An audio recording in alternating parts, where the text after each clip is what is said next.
மகாராஜாதிராஜ பெரிய புராணத்தின் நாயகன் காப்பிய தலைவன் ஆளாள விஷத்தை எடுத்து கரைப்படாத ஆளாள சுந்தரர் மாதவம் செய்திட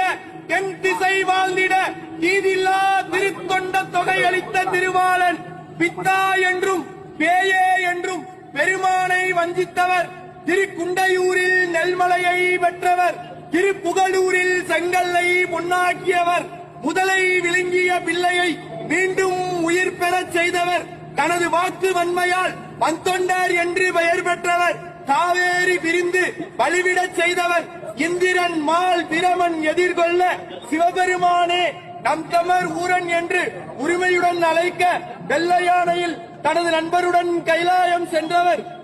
திருமுதுகுன்றத்தில் 12,000 பொற்காசுகளை மணிமுத்தாரில் இடுவதற்கு திருநாவலூர் ஆதிசைவ குலத்தில்